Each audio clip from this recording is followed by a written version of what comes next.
નમસ્કાર, હું છું પ્રેરણા. આપ જોઈ રહ્યા છો ઇન્ડિયા ન્યૂઝ ગુજરાતના મહત્વના સમાચાર. સમાચારની શરૂઆત કરીએ એક સૌથી મોટા સમાચાર સાથે. સુરતથી સૌથી મોટા સમાચાર સામે આવી રહ્યા છે. સુરતમાંથી યુદ્ધ જેવી વૈશ્વિક પરિસ્થિતિ વચ્ચે મોટા સમાચાર. સુરત ટેક્સટાઇલ ઉદ્યોગને ₹1002 કરોડની રાહત. વિવિંગ ઉદ્યોગ માટે સરકારનું મોટું પેકેજ જાહેર.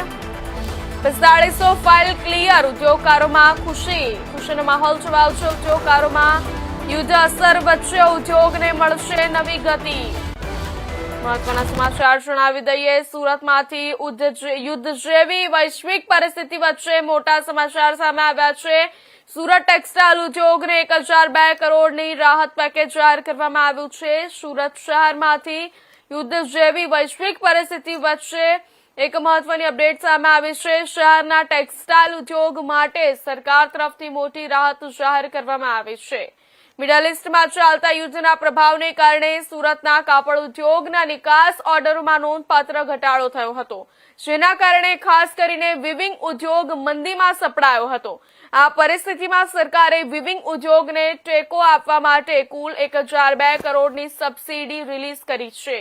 2019ની ટેક્સટાઇલ પોલિસી અને 2022ની આત્મનિર્ભર યોજનાની પેન્ડિંગ ફાઇલો ક્લિયર કરવામાં આવી છે. લગભગ 4500 થી વધુ ફાઇલોના નિકાલથી ઉદ્યોગકારોમાં રાહતની લાગણી જોવા મળી રહી છે. આ મુદ્દે ચેમ્બર ઓફ કોમર્સ દ્વારા સરકાર સમક્ષ સતત રજૂઆત કરવામાં આવી હતી. ઉદ્યોગકારોના મતે આ નાણાકીય સહાયથી કેશ ફ્લો સુધરશે, ઉત્પાદન ફરી ગતિ પકડશે અને રોજગારી પર પડેલો પ્રભાવ પણ ઘટાડવામાં મદદ મળશે. સાથે જ ઉદ્યોગમાં નવી જીવંતતા આવવાની આશા વ્યક્ત કરવામાં આવી રહી છે.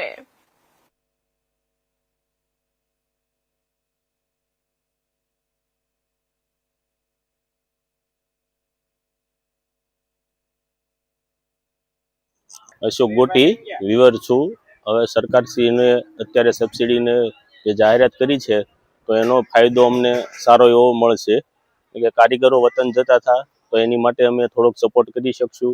યાનનો અમને પ્રોબ્લેમ આવતો હતો, એ યાનમાં અમને આ પેમેન્ટો આવવાથી સપોર્ટ સારો મળશે. એટલે યાનના પેમેન્ટો કરી શકશું, વિવરો ટકી શકશે, લાંબો ટાઈમ મંદી ખેંચી શકશે. એટલે આ સબસિડી આવવાથી અમને આ ફાયદો થશે અને કારીગરો વતન જવા માંડ્યા છે તો વતન જતા અટકાવી શકશું. એટલે આ સરકારશ્રીનો આભાર કે અમને સબસિડી આવી ગઈ ટાઈમે એટલી રિલીઝ થઈ છે, એટલે એની માટે અમને સપોર્ટ સારો મળ્યો છે. એટલે અમે ટકી શકશું માર્કેટમાં. વિજય માંગુકિયા. ખાડી દેશોમાં યુદ્ધના કારણે જે સ્થિતિનું નિર્માણ થયું હતું એની અંદર સરકારશ્રી દ્વારા ગઈકાલે જે 1000 કરોડનું જે પેકેજ જાહેર કર્યું છે, જે સબસિડી જે 2019-2022 આત્મનિર્ભર સબસિડીનું જે જાહેરાત કરી છે, તેમાં માર્કેટ જીવંત થશે અને માર્કેટમાં યુદ્ધના કારણે જે સ્થિતિ નિર્માણ થઈ હતી, જે કારીગરો પોતાના વતન તરફ પરત જઈ રહ્યા હતા, એ અટકી જશે અને જે 1000 કરોડનું જે પેકેજ જે 2019 એલટી અને એસટી કનેક્શન અંદર ₹2 અને ₹3ની જે સબસિડી હતી, એ સબસિડી આવવાના કારણે માર્કેટ પણ મોટું થશે, લિક્વિડિટી વધશે, ઇન્ફ્રાસ્ટ્રક્ચરનું આયોજન કરી શકશે વિવર અને રોજગારીની તકો ઊભી થશે.